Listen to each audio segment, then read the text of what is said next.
ऐश काफी गहरी सोच में पड़ जाता है कि टॉप 4 बैटल्स के लिए उसके टॉप 6 की टीम कौन सी होगी, वो कौन से 6 पोकेमॉन्स का यूज करेगा। इसमें 3 पोकेमॉन तो कंफर्म थे जो कि थे चार्जर्ड, ग्रेनिंजा और पिकाचू, जो कि ऐश के अल्टीमेट टीम में भी थे। ऐश काफी ज्यादा कंफ्यूज होता है और ब्रॉक ऐश को देखकर पूछता है कि तुम क्या सोच रहे हो। ऐश बोलता है कि मैं ये सोच रहा हूँ कि टॉप 4 के बैटल्स के लिए मेरे बाकी बचे 3 पोकेमॉन कौन से होने चाहिए, क्योंकि मेरे पास काफी सारे स्ट्रॉन्ग पोकेमॉन्स है। ब्रॉक बोलता है कि क्यों ना ये तुम अपने पोकेमॉन्स को डिसाइड करने दो। ऐश बोलता है वो कैसे। ब्रॉक बोलता है कि तुम अपने सारे नॉन लेजेंडरी पोकेमॉन्स को यहाँ पर बुला लो, फिर एक एक करके सारे पोकेमॉन की बैटल करवाओ और एक एक करके सबको एलिमिनेट करते जाओ। लास्ट में जो 3 पोकेमॉन सबसे अच्छा परफॉर्म करेंगे या फिर अनडिफीटेड रहेंगे उनको अपने टीम में तुम रख लेना। ऐश को ये आइडिया काफी ज्यादा अच्छा लगता है। ऐश अपने कुछ ऐसे नॉन लेजेंडरी पोकेमॉन्स को बुला लेता है जो कि उसको स्ट्रॉन्ग लगते हैं। कैंटो रीजन से ऐश बुलाता है पिजियॉट, स्नोरलैक्स और किंगलर को। वहीं पर जोटो रीजन से ऐश बुलाता है हेराक्रोस, टाइफ्लोजन, नॉकटाउल, फेरालिगेटर और मैगेनियम को। वहीं पर होइन से ऐश बुलाता है स्वेलो, सेप्टाइल, ग्लेली को। सिनो से ऐश अपनी पूरे सिनो टीम यानी कि स्टारएप्टर, टोटरा, इन्फर्नेप, ब्यूजेल, ग्लाइस्कोर और गार्चॉम्प को बुला लेता है। यूनोवा से ऐश अपने 2 पोकेमॉन्स को बुलाता है जो कि थे पिग्नाइट और क्रोकोडाइल।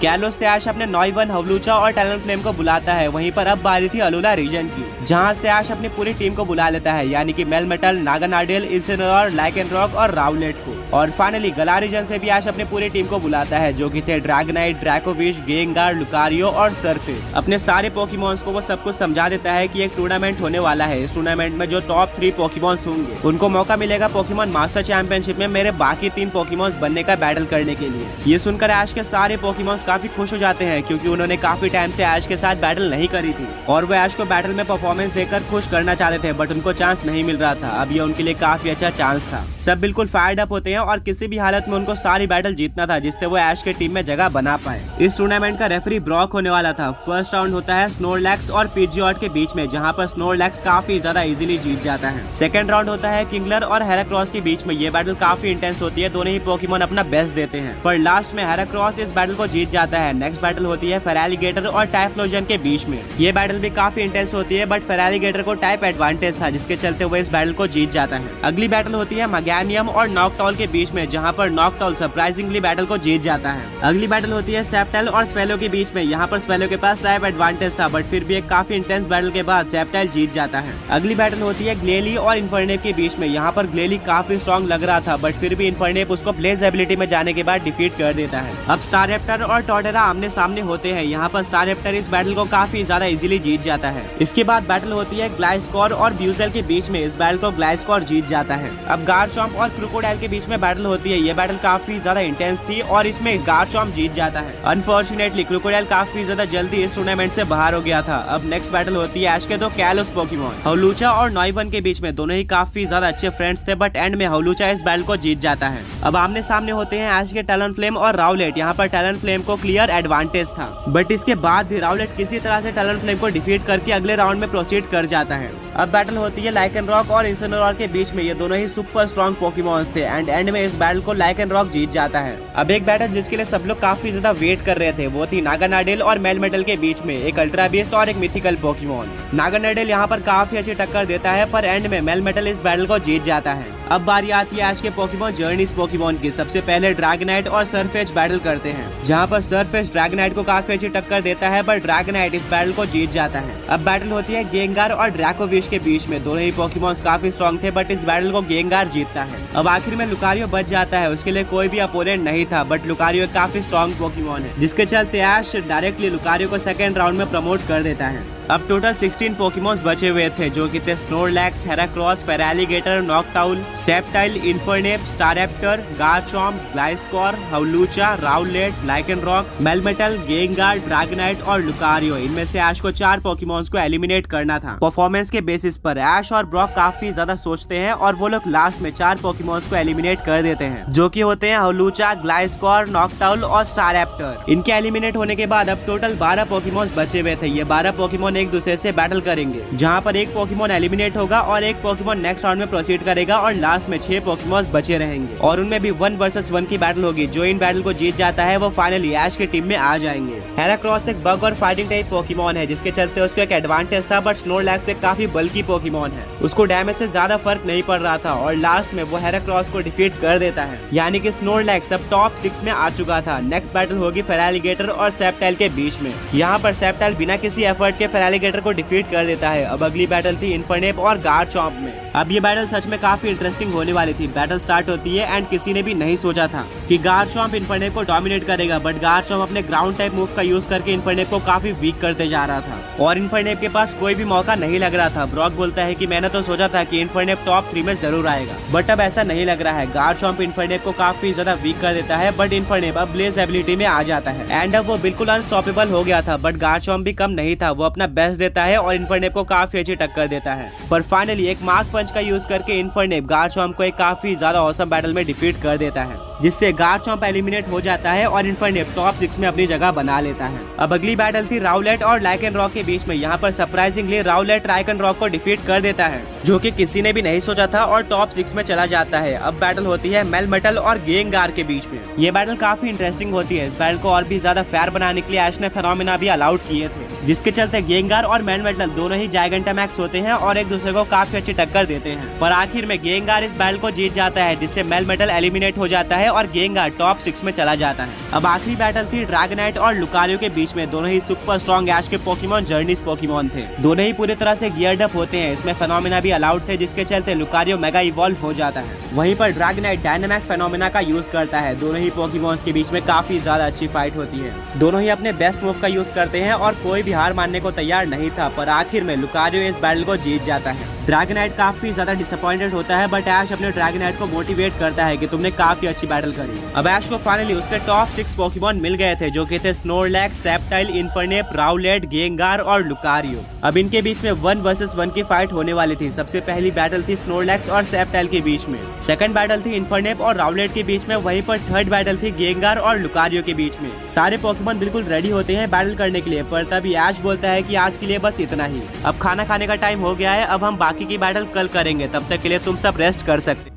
अब ऐश के सारे पोकेमॉन खाना खा के रेस्ट ले लेते हैं और अगले दिन वापस से ग्राउंड में आते हैं, जहां पर ऐश बोलता है कि अब तुम 6 पोकेमॉन्स के बीच में 1 वर्सेस 1 की बैटल होने वाली है और जो भी पोकेमॉन इन बैटल को जीतता है वो टॉप 3 में आ जाएगा। वहीं पर जो हारता है वो ऑटोमेटिकली एलिमिनेट हो जाएगा। ऐश के सारे पोकेमॉन्स काफी अच्छे तरीके से रूल्स को समझ जाते हैं और वो बिल्कुल गियर्ड अप होते हैं बैटल के लिए। तब भी ब्रॉक ऐश को मैचअप्स देता है। सबसे पहली बैटल होने वाली थी स्नोरलैक्स और सेप्टाइल के बीच में। सेकंड बैटल होने वाली थी इन्फर्नेप और राउलेट के बीच में। वहीं पर थर्ड और लास्ट बैटल होने वाली थी गेंगार और लुकारियो के बीच में। ऐश बोलता है कि बिना किसी देरी के बैटल स्टार्ट की जाए। सबसे पहले वो निकालता है अपने स्नोरलैक्स और सेप्टाइल को। यहाँ पर फेनोमेना भी अलाउड थे, जिसके चलते सेप्टाइल मेगा इवॉल्व हो जाता है मेगा सेप्टाइल में, जिससे वो एक ड्रैगन और ग्रास टाइप पोकेमॉन बन जाता है। बैटल स्टार्ट होती है और काफी ज्यादा औसम चल रही होती है। दोनों ही पोकेमॉन एक दूसरे को काफी अच्छी टक्कर दे रहे थे। यहाँ पर सेप्टाइल ज्यादा फास्ट था, बट फिर भी स्नोरलैक्स को सेप्टाइल के अटैक से ज्यादा फर्क नहीं पड़ रहा था, वो उन सबको सह ले रहा था। इस बैटल में सेप्टाइल काफी हद तक डोमिनेट कर रहा होता है, पर तभी स्नोरलैक्स यूज करता है आइस पंच अटैक का, जो कि 4 टाइम सुपर इफेक्टिव था मेगा सेप्टाइल के ऊपर, क्योंकि उसके टाइपिंग ग्रास और ड्रैगन टाइप हो गई थी। इससे मेगा सेप्टाइल को काफी ज्यादा डैमेज पड़ता है और वो जमीन पर गिर जाता है। फिर स्नोरलैक्स यूज करता है हाइपर बीम का,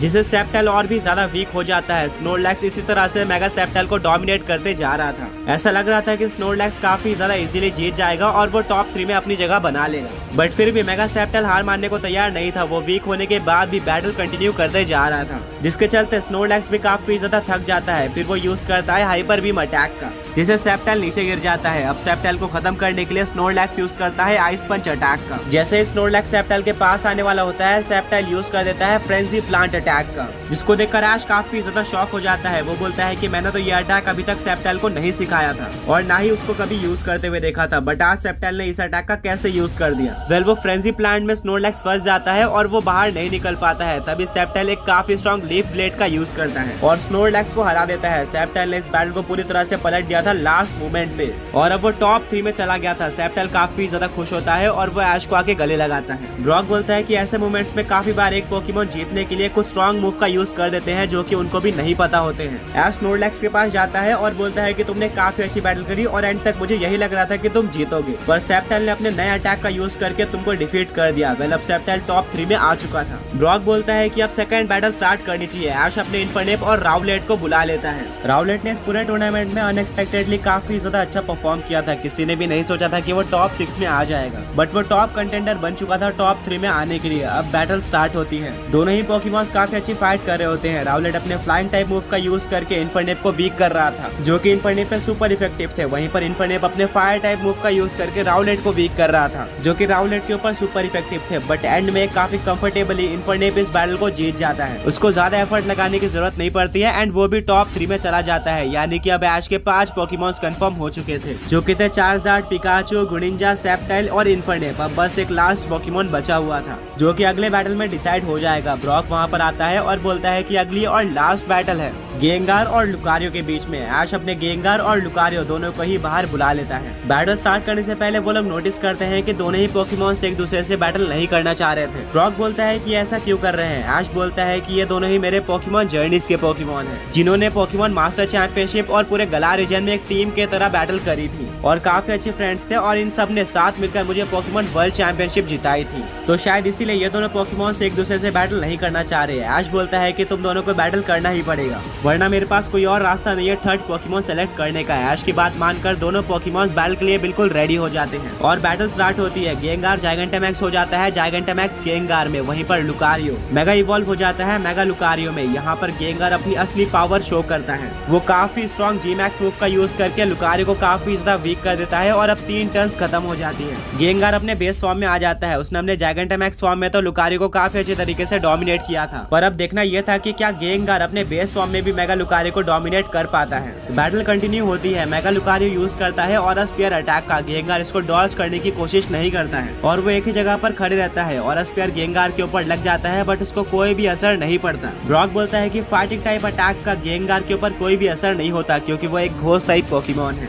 एंड और स्पीयर एक फाइटिंग टाइप अटैक है। लुकारियो को कुछ भी नहीं समझ में आता और अब वो वैक्यूम वेव का यूज करता है। वेल ये भी एक फाइटिंग टाइप अटैक था, जिसके चलते गेंगार का इसके ऊपर कोई भी असर नहीं पड़ता। गेंगार के पास टाइपिंग का एक काफी ज्यादा बड़ा एडवांटेज था। अब गेंगार यूज करता है आइस पंच अटैक का, जो कि मेगा लुकारियो के ऊपर लग जाता है और लुकारियो जम जाता है। इसके बाद गेंगार यूज करता है शैडो बॉल अटैक का, जो कि मेगा लुकारियो पर लग जाता है। यह अटैक उसके ऊपर सुपर इफेक्टिव था, जिससे लुकारियो को काफी ज्यादा डैमेज पड़ता है और वो नीचे गिर जाता है। इस बैटल को गेंगार पूरी तरह से डोमिनेट कर रहा होता है। तभी लुकारियो यूज करता है बुलेट पंच अटैक का, जिसको गेंगार टेलीपोर्ट होकर डॉज कर लेता है और वो लुकारियो के पीछे आकर शैडो बॉल का यूज करता है, जिससे दोबारा लुकारियो को काफी ज्यादा डैमेज पड़ता है। अब लुकारियो यूज करता है डबल टीम अटैक का। गेंगार को नहीं पता था कि असली लुकारियो कौन है और लुकारियो यूज करता है स्टील बीम अटैक का। सारी कॉपीज भी स्टील बीम का यूज करती है और सब गेंगार के ऊपर लगने वाली होती है। तभी गेंगार जमीन के अंदर चले जाता है और वो स्टील बीम से बच जाता है। लुकारियो काफी कंफ्यूज हो जाता है कि गेंगार कहाँ पर गया। वो हर तरफ गेंगार को ढूंढ रहा होता है, बट उसको कहीं पर भी गेंगार देखने को नहीं मिलता। ब्रॉक बोलता है कि गेंगार के पास काफी ज्यादा अच्छी स्ट्रेटेजी है, वो नेचुरली भी काफी अच्छा फाइट करता है। काफी ढूंढने के बाद लुकारियो को रियलाइज होता है कि उसकी शैडो काफी ज्यादा अजीब लग रही है और वो अपने शैडो पे बुलेट पंच अटैक यूज करता है और फाइनली वो अटैक गेंगार के ऊपर लगता है, जिससे गेंगार को डैमेज पड़ता है। इसका फायदा उठाते हुए लुकारियो यूज कर देता है स्टील बीम अटैक का, जिससे गेंगार बॉल पे जाकर टकरा जाता है और उसको काफी ज्यादा डैमेज पड़ता है। वेल अब गेंगार वापस से खड़ा हो जाता है और यूज करता है डैज़लिंग ग्लीम अटैक का, जो कि एक फायर टाइप अटैक था। इसके काउंटर में लुकारियो यूज करता है स्टील बीम अटैक का। दोनों अटैक टकरा जाते हैं और एक काफी ज्यादा बड़ा धमाका होता है, जिससे दोनों ही पोकेमॉन्स को डैमेज पड़ता है। बट यहाँ पर मेगा लुकारियो ने पहले से ही काफी डैमेज लिया था, जिसके चलते वो ज्यादा वीक हो गया था और वो वापस उठ नहीं पाता। गेंगार इस मौके का फायदा उठाते हुए नाइट शेड अटैक यूज करता है, जो कि लुकारियो के ऊपर लग जाता है और ये एक सुपर इफेक्टिव अटैक था, जिसके चलते लुकारियो वापस खड़ा नहीं हो पाता। वो अपने बेस फॉर्म में आ जाता है और ये बैटल हार जाता है। किसी ने भी नहीं सोचा था कि गेंगार इस बैटल को जीतने वाला है, क्योंकि लुकारियो ही ऐश का गलार का एस पोकेमॉन था। गेंगार की परफॉर्मेंस उतनी ज्यादा अच्छी नहीं थी। ब्रॉक बोलता है कि लुकारियो के ज्यादातर स्ट्रॉन्ग अटैक फायरिंग टाइप है, वहीं पर गेंगार एक घोस्ट टाइप पोकेमॉन है। गेंगार के पास टाइपिंग का एक काफी ज्यादा बड़ा एडवांटेज था। गेंगार लुकारियो के पास जाता है एंड उसको बैटल के लिए सॉरी बोलता है। ऐश भी वहाँ पर आ जाता है और वो गेंगार को कांग्रेट्स बोलता है। सब काफी ज्यादा शॉक रह जाते हैं कि गेंगार कैसे जीत गया। ब्रॉक बोलता है कि गेंगार को एक काफी ज्यादा अच्छा टाइप एडवांटेज था। उसके ऊपर लुकारियो के स्ट्रॉन्ग फाइटिंग टाइप अटैक काम नहीं कर रहे थे, जो कि लुकारियो की असली पावर है। वहीं पर गेंगार के स्ट्रॉन्ग अटैक जैसे कि शैडो बॉल और नाइट शेड सुपर इफेक्टिव थे लुकारियो पर, इसलिए लुकारियो हार गया। लुकारियो काफी ज्यादा अनलकी होता है। गेंगार लुकारियो के जाकर सॉरी बोलता है और वो टॉप 3 पे आने पर काफी खुश होता है। ऐश बोलता है कि तो फाइनली हमें टॉप 3 पोकेमॉन्स मिल गए हैं, जो कि सेप्टाइल, इन्फरनेप और गेंगार। ये काफी ज्यादा परफेक्ट लग रहे हैं। अब मेरी अल्टीमेट टीम होने वाली है Pikachu, charged, Greninja, Infernape, septile और गेंगार। ऐश को अब उसकी अल्टीमेट टीम मिल चुकी थी, तभी ऐश को याद आता है कि वो अपने चार्जर्ड को वापस नहीं लेकर आया है। और अब अगले दिन ही पोकेमॉन मास्टर चैंपियनशिप का टॉप 4 स्टार्ट होने वाला था। ऐश, ब्रॉक जल्दी से उस फॉरेस्ट के अंदर चले जाते हैं। वो लोग चार्जर्ड को काफी ज्यादा ढूंढते हैं बट उनको चार्जर्ड तो नहीं दिखता है। तभी ब्रॉक ऐश को बोलता है कि फाइनली मुझे चार्जर्ड दिख गया। ऐश वहाँ पर आता है और देखता है कि वहाँ पर कोई एक चार्जर्ड नहीं था बल्कि पूरे चार्जर्ड का ग्रुप था। ब्रॉक बोलता है कि इस पूरे ग्रुप में तुम्हारा चार्जर्ड कहीं ना कहीं जरूर होगा। ब्रॉक काफी सारे चार्जर्ड को देखता है और उनमें से एक चार्जर्ड को बोलता है कि ये ऐश का चार्जर्ड है, बट ऐश पहचान जाता है कि वो मेरा चार्जर्ड नहीं है। काफी ढूंढने के बाद भी ऐश को अपना चार्जर्ड नहीं दिखता है, वो इस ग्रुप में नहीं था। ब्रॉक बोलता है क्यों ना हम इस ग्रुप को फॉलो करें, हो सकता है कि तुम्हारा चार्जर्ड यही कहीं हो। ब्रॉक की बात मानकर ऐश उन चार्जर्ड को फॉलो करता है और वो लोग एक केव के पास पहुंच जाते हैं। ऐश को दिखता है कि उसका चार्जर्ड उस केव के अंदर होता है अकेले और वो आराम कर रहा होता है। ब्रॉक बोलता है कि शायद से चार्जर्ड इस ग्रुप का लीडर बन चुका है। इस फॉरेस्ट में रहकर उसने इस ग्रुप को ढूंढा होगा और उसमें सबसे स्ट्रॉन्ग चार्जर्ड को डिफीट करके वो लीडर बन गया होगा। ऐश बोलता है कि तुम सही कह रहे हो। तभी एक चार्जर्ड ऐश के चार्जर्ड को चैलेंज करता है लीडर बनने के लिए। ऐश का चार्जर्ड उस बैटल को एक्सेप्ट कर लेता है और वो काफी ज्यादा इजीली उस चार्जर्ड को डिफीट कर देता है। उन सारे चार्जर्ड के मुकाबले ऐश का चार्जर्ड साइज में कहीं ज्यादा बड़ा था और कहीं ज्यादा पावरफुल था। ऐश बोलता है कि नॉर्डर्न ट्रेनिंग करने के लिए काफी ज्यादा अच्छी जगह है। यहाँ पर मैंने 2 पोकेमॉन छोड़े हैं अभी तक और दोनों ही काफी स्ट्रॉन्ग बनकर आए हैं। ऐश अपने चार्जर्ड के पास जाता है और चार्जर्ड ऐश को देखकर काफी ज्यादा खुश हो जाता है। ऐश बोलता है कि चार्जर्ड अब तुम्हारे जाने का टाइम हो चुका है, पर चार्जर्ड उस ग्रुप का लीडर था। सारे चार्जर्ड नहीं चाहते थे कि ऐश का चार्जर्ड वहाँ से जाए, बट पोकेमॉन मास्टर चैंपियनशिप के लिए चार्जर्ड को यहाँ से जाना ही होगा। चार्जर्ड काफी ज्यादा सोचने के बाद ये फैसला करता है कि वो ऐश के साथ ही जाएगा, बट उससे पहले वो चार्जर्ड ग्रुप का एक नया लीडर सेलेक्ट करके जाएगा जो कि तब तक लीडर रहेगा जब तक चार्जर्ड वापस ना आ जाए। चार्जर्ड उस ग्रुप में से सबसे स्ट्रॉन्ग चार्जर्ड को चूज करता है लीडर की तरह और वो ऐश के साथ ऐश के घर पे वापस आ जाता है। अब ऐश अपने 9 लेजेंडरी पोकेमॉन्स को आखिरी दिन पे और भी कुछ ट्रेनिंग देता है और अगले दिन पहुंच जाता है टॉप 4 के लिए, जहां पर वो एंटर करता है। ऑब्वियसली यहाँ पर 2 ही बैटल होने वाली थी और ऐश की बैटल सेकंड थी, इसीलिए ऐश को बताया जाता है कि उसको थोड़ा और वेट करना होगा। बात मानकर ऐश वेट करता है और कुछ टाइम बाद उसको स्टेडियम में बुलाया जाता है। वो स्टेडियम में एंटर करता है अपने 6 पोकेमॉन्स को लेकर और सामने से उसी के जैसा एक ट्रेनर निकलता है। वो और कोई नहीं बल्कि रेड था। ऐश बोलता है कि रेड तुम यहाँ क्या कर रहे हो, तुम तो कैंटो के चैंपियन थे और मैंने तुमसे फाइट करी थी। रेड बोलता है कि हाँ मैं कैंटो का चैंपियन तो हूँ, बट मुझे और भी ज्यादा बड़ी चीज अचीव करनी थी एंड तुमने मुझे पोकेमॉन मास्टर चैंपियनशिप के बारे में बताया था, जिसके बाद मैंने काफी मेहनत करके इसमें पार्टिसिपेट किया है और यहाँ तक पहुँचा हूँ। अब मैं यही होप करता हूँ कि मैं तुम्हें डिफीट कर पाऊँ। ऐश बोलता है कि बट मेरा एक क्वेश्चन है, पोकेमॉन मास्टर चैंपियनशिप में पार्टिसिपेट करने के लिए हमें सारे के सारे 8 रीजन के चैंपियंस को डिफीट करना होता है, तो तुम यहाँ तक कैसे पहुँचे जबकि तुमने अपने लाइफ में मुझे कभी भी डिफीट नहीं किया है। रेड बोलता है कि पोकेमॉन मास्टर चैंपियनशिप के टास्क हर एक ट्रेनर के लिए अलग अलग होते हैं, तुम्हें अलग टास्क मिला था और मुझे अलग टास्क मिला था। ऐश बोलता है कि अच्छा अब समझा, अब इस बैटल में काफी ज्यादा मजा आने वाला है, चलो इस बैटल को स्टार्ट करते हैं। रेफरी बोलता है कि ये बैटल 6-on-6 होने वाली है, जहाँ पर एक ट्रेनर सिर्फ और सिर्फ नॉन लेजेंडरी पोकेमॉन का यूज कर सकता है। इस बैटल में लेजेंडरी पोकेमॉन अलाउड नहीं है, वहीं पर इस बैटल के अंदर 3 फेनोमेना का यूज किया जा सकता है और जिस ट्रेनर के 6 पोकेमॉन पहले हारेंगे वो बैटल को हार जाएगा। अब बैटल को स्टार्ट करो। रेड बोलता है कि इस बैटल में काफी ज्यादा मजा आने वाला है। वो अपना सबसे पहला पोकेबॉल निकालता है और भेजता है आर्कानाइन को,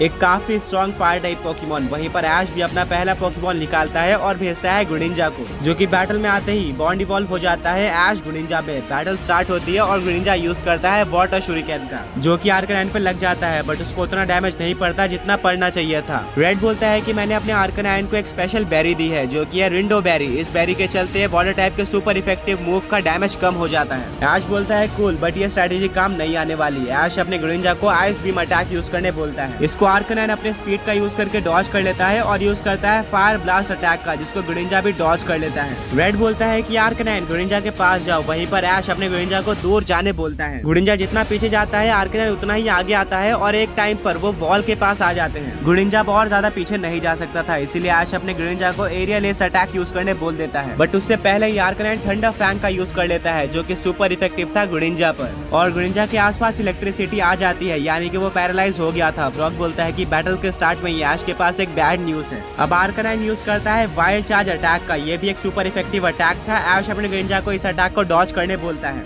बट अब क्योंकि ग्रेनिंजा पैरालाइज हो चुका था वो मूव नहीं कर पाता और वाइल्ड चार्ज अटैक उसके ऊपर लग जाता है, जिससे ग्रेनिंजा को दोबारा डैमेज पड़ता है। अब ऐश अपने ग्रेनिंजा को ब्लिज़ार्ड अटैक यूज करने बोलता है, जिससे एक बर्फीला तूफान आ जाता है और आर्कानाइन को डैमेज डैमेज पड़ता है उसके ऊपर लगातार काफी ज्यादा बर्फ लग रही थी। ऐश बोलता है ग्रेनिंजा यही सही मौका है, डबल टीम का यूज करो। ग्रेनिंजा अपनी काफी सारी फेक कॉपीज बना लेता है और वाटर पल्स अटैक का यूज करता है। सारे वाटर पल्स जाकर आर्कनाइन पर लग जाते हैं जिससे आर्कनाइन कंफ्यूज हो जाता है और उसको काफी ज्यादा डैमेज भी पड़ता है। आर्कनाइन एक तरफ कंफ्यूज था, वहीं पर दूसरी तरफ ग्रेनिंजा भी पैरालाइज था। अनाउंसर बोलता है कि दोनों ही ट्रेनर्स काफी ज्यादा ऑसम स्ट्रेटेजीज का यूज कर रहे हैं, देखते हैं कि इस बैटल को कौन जीतता है। अब ऐश बोलता है कि ग्रेनिंजा चलो इस बैटल को खत्म करते हैं, जायंट वाटर शुरिकेन का यूज करो। ग्रेनिंजा काफी ज्यादा बड़ा वाटर शुरिकेन बनाता है जिसको देखकर रेड शॉक हो जाता है। वो बोलता है कि क्या इतना बड़ा वाटर शुरिकेन मैंने आज तक नहीं देखा है, ये तो इम्पॉसिबल है। ऐश का Greninja giant water shuriken launch कर देता है और वो आर्कनाइन पर लग जाता है जिससे आर्कनाइन जमीन पर गिर जाता है। ऐश अपने ग्रेनिंजा को अब हाइड्रो पंप अटैक यूज करने बोलता है पर तभी आर्कनाइन वापस से खड़ा हो जाता है और एक्सट्रीम स्पीड अटैक का यूज करके हाइड्रो पंप को डॉज कर लेता है। ऐश बोलता है कि आर्कनाइन ऐसे नहीं मारने वाला है, ग्रेनिंजा डबल टीम का यूज करो, बट ग्रेनिंजा मूव नहीं कर पाता, उसके ऊपर पैरालाइज का इफेक्ट पड़ता है। वहीं पर ग्रेड अपने आर्कनाइन को फायर ब्लास्ट यूज करने बोलता है बट वो अटैक आर्कनाइन के ऊपर ही लग जाता है क्योंकि वो कंफ्यूज होता है और इसी के साथ आर्कनाइन हार जाता है।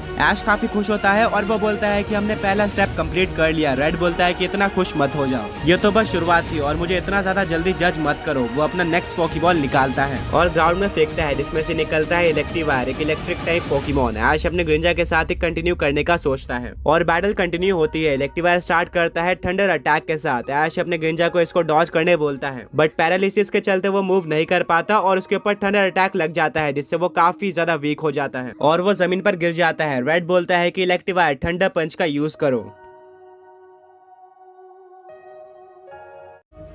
ऐश को लगता है कि इलेक्ट्रीवायर के सामने अब ग्रेनिंजा काम नहीं आने वाला है, इसीलिए वो अपने ग्रेनिंजा को वापस बुला लेता है और भेज देता है गेंगार को। गेंगार सबसे पहली बार पोकेमॉन मास्टर चैंपियनशिप में बैटल कर रहा था, इसीलिए वो काफी ज्यादा एक्साइटेड था। ऐश बोलता है कि अभी के लिए तुम्हें बैटल में फोकस करना होगा। गेंगार बिल्कुल रेडी हो जाता है। रेड अपने इलेक्ट्रीवायर को थंडर पंच अटैक यूज करने बोलता है पर जैसे ही इलेक्ट्रीवायर इस अटैक को यूज करता है गेंगार वहाँ से टेलीपोर्ट होकर गायब हो जाता है और इलेक्ट्रीवायर के पीछे आ जाता है। रेड बोलता है इलेक्ट्रीवायर अपने पीछे देखो और थंडर पंच यूज करो। इतने में ही गेंगार शैडो बॉल का यूज करके इलेक्ट्रीवायर को डैमेज कर देता है। अब इलेक्ट्रीवायर यूज करता है थंडर का, इससे बचने के लिए गेंगार जमीन के अंदर चले जाता है और गायब हो जाता है जिसके चलते उसके ऊपर थंडर नहीं लगता है। इलेक्ट्रीवायर काफी कंफ्यूज हो जाता है कि गेंगार कहां पर गया। तभी रेड बोलता है कि इलेक्ट्रीवायर अपने नीचे थंडर पंच का यूज करो। इलेक्ट्रीवायर अपने पैर के पास थंडर पंच का यूज करता है और वहां पर एक्चुअली में गेंगार था जिसके चलते उसके ऊपर यह अटैक लग जाता है और गेंगार को डैमेज पड़ता है। अनाउंसर बोलता है कि गेंगार कुछ काफी ज्यादा ऑसम स्ट्रेटेजी का यूज कर रहा है, क्या इलेक्ट्रीवायर इसको काउंटर कर पाएगा? ये देखना काफी ज्यादा इंटरेस्टिंग होने वाला है। ऐश बोलता है कि गेंगार स्लज बॉम्ब अटैक का यूज करो। गेंगार स्लज बॉम्ब का यूज करता है और इलेक्ट्रीवायर इसको डॉज करने की कोशिश करता है बट स्लज बॉम्ब उसके आंखों में लग जाते हैं जिससे अब वो कुछ भी नहीं देख पा रहा था। ऐश बोलता है कि गेंगार यही मौका है, विलो विस्प अटैक का यूज करो। इलेक्ट्रीवायर के ऊपर विलो विस्प अटैक लग जाता है और वो बर्न हो जाता है, यानी कि अब उसको हर टर्न में डैमेज पड़ेगा। ब्रॉक बोलता है कि गेंगार को टॉप 6 में सेलेक्ट करना है, काफी ज्यादा अच्छा मूव था, वो ऐश को काफी ज्यादा हेल्प कर रहा है। फाइनली इलेक्ट्रीवायर को अब दिखना स्टार्ट हो जाता है। ऐश अपने गेंगार को बोलता है कि जमीन के अंदर चले जाओ। अब इलेक्ट्रीवायर को नहीं पता था कि गेंगार कहां पर है। रेड बोलता है कि ऐसे तो नहीं चलने वाला है, हमें कुछ ना कुछ करना होगा। इलेक्ट्रीवायर अपनी टेल को जमीन के अंदर डालो और एक काफी स्ट्रॉन्ग थंडर का यूज करो।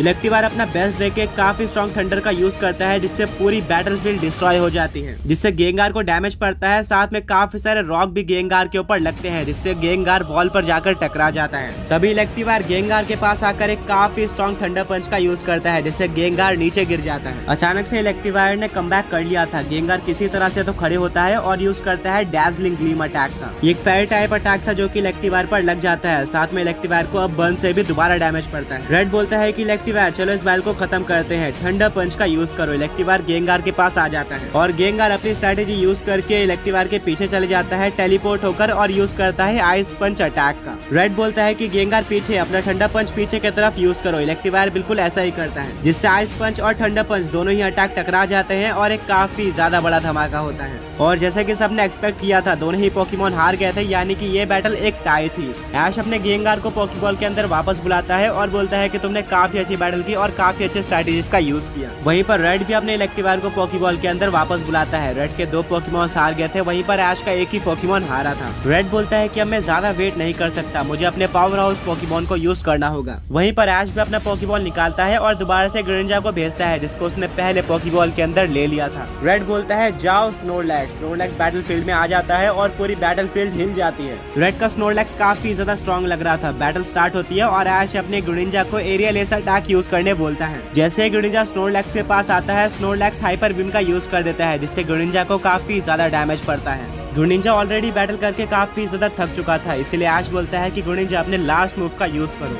ग्रेनिंजा समझ जाता है और वो एक काफी ज्यादा बड़ा शूरिकेन क्रिएट करता है जो कि था जायंट बड़ा शूरिकेन। वो स्नोरलैक्स के ऊपर इस अटैक को लॉन्च कर देता है, बट स्नोरलैक्स इस अटैक को काफी ज्यादा इजीली डॉज कर लेता है और यूज करता है एक काफी स्ट्रॉन्ग गिगा इंपैक्ट अटैक का, जो कि ग्रेनिंजा पर लग जाता है और ग्रेनिंजा हार जाता है। ऐश अपने ग्रेनिंजा को पॉकीबॉल के अंदर वापस लेता है और बोलता है कोई बात नहीं, तुमने काफी अच्छी बैटल करी, अब मेरे बाकी पॉकीमॉन्स पे सब कुछ छोड़ दो। ऐश एक काफी ज्यादा लंबी सांस लेता है और अपना थर्ड पॉकीबॉल निकालता है और भेजता है सेप्टेल को। सेप्टेल काफी टाइम बाद एक ऑफिशियल टूर्नामेंट में बैटल कर रहा था, जिसके चलते वो काफी ज्यादा एक्साइटेड होता है। बैटल स्टार्ट होती है और ऐश अपने सेप्टेल को लीफ ब्लेड अटैक यूज करने बोलता है, पर स्नोरलैक्स इस अटैक को डॉज कर लेता है। ये पहली बार नहीं था जब स्नोरलैक्स ने अटैक को डॉज किया हो। स्नोरलैक्स ने इससे पहले भी ग्रेनिंजा के वाटर शूरिकेन को डॉज किया था, जिसके चलते सब काफी ज्यादा शॉक रह जाते हैं क्योंकि स्नोरलैक्स एक काफी ज्यादा स्लो पॉकीमॉन है। ब्रॉक बोलता है कि मैंने नोटिस किया है कि रेड का स्नोरलैक्स बाकी स्नोरलैक्स के मुकाबले काफी ज्यादा एक्टिव है और उसकी स्पीड भी काफी अच्छी है। मिस्टी और सरीना भी इस बात पे एग्री करते हैं। अब ऐश अपने सेप्टेल को सोलर बीम अटैक यूज करने बोलता है, जिसके लिए वो एनर्जी इकट्ठा कर रहा होता है। इतने में ही स्नोरलैक्स यूज कर देता है आइस पंच अटैक का,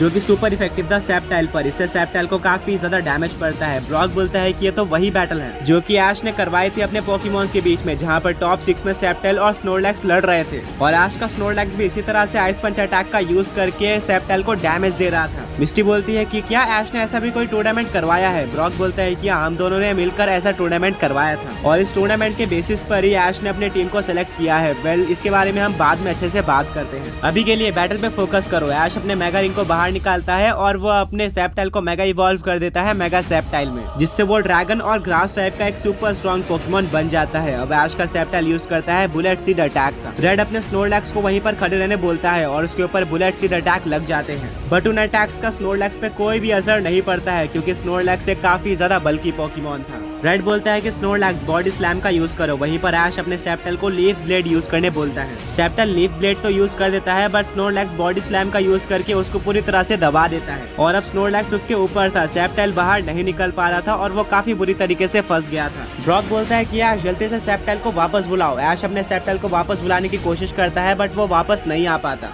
सेप्टेल काफी कोशिश करने के बाद भी वहाँ से बाहर नहीं निकल पा रहा था। तभी ऐश को एक स्ट्रेटेजी याद आती है और वो अपने मेगा सेप्टेल को लीफ स्टॉर्म अटैक यूज करने बोलता है, जो कि वो अपने टेल से यूज करता है। सेप्टेल अपने टेल को स्नोरलैक्स के तरफ करके लीफ स्टॉर्म का यूज कर देता है, जिससे स्नोरलैक्स वॉल पे जाके टकरा जाता है और उसको काफी ज्यादा डैमेज पड़ता है। ऐश की स्ट्रेटेजी सच में काफी ज्यादा अच्छी थी। रेड अपने स्नोरलैक्स को आइस पंच अटैक यूज करने बोलता है और वो सेप्टेल की तरफ आ रहा होता है। तभी ऐश अपने मेगा सेप्टेल को फ्रेंजी प्लांट अटैक यूज करने बोल देता है, जिससे जमीन से काफी सारी ब्रांचेस आती है और वो स्नोरलैक्स का बैलेंस बिगाड़ देती है। स्नोरलैक्स उन ब्रांचेस के बीच में फंस जाता है और अब वो निकल नहीं पा रहा था। ऐश बोलता है सेप्टेल यही मौका है, सोलार बीम अटैक का यूज करो। सेप्टेल अपनी एनर्जी स्टोर करता है और एक काफी स्ट्रॉन्ग सोलार बीम अटैक का यूज कर देता है, जो कि स्नोरलैक्स पर लग जाता है, बट स्नोरलैक्स दोबारा से खड़ा हो जाता है। ब्रॉक बोलता है कि स्नोरलैक्स की हेल्थ काफी ज्यादा है, वो इतनी आसानी से नहीं हारने वाला है। ऐश बोलता है कोई बात नहीं, सेप्टेल एक और बार लीफ स्टॉर्म का यूज करो। वहीं पर रेड अपने स्नोरलैक्स को अर्थक्वेक अटैक यूज करने बोलता है। अर्थक्वेक सेप्टेल के ऊपर लग जाता है, वहीं पर लीफ स्टॉर्म भी स्नोरलैक्स के ऊपर लग जाता है, जिससे दोनों ही पोकेमॉन्स को डैमेज पड़ता है। अब रेड का स्नोरलैक्स एक और हाइपर बीम का यूज करता है, जिसके काउंटर में सेप्टेल यूज करता है लीफ स्टॉर्म अटैक का।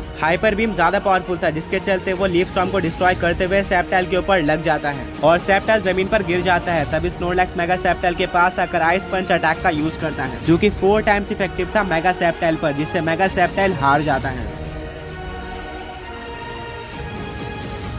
स्नोरलैक्स ने लगातार ऐश के 2 पोकेमॉन्स को डिफीट कर दिया था। ऐश का मेगा सेप्टेल भी डिफीट हो चुका था, यानी कि ऐश की आधी टीम हार गई थी और अब ऐश के पास सिर्फ और सिर्फ 3 ही पोकेमॉन्स बचे थे।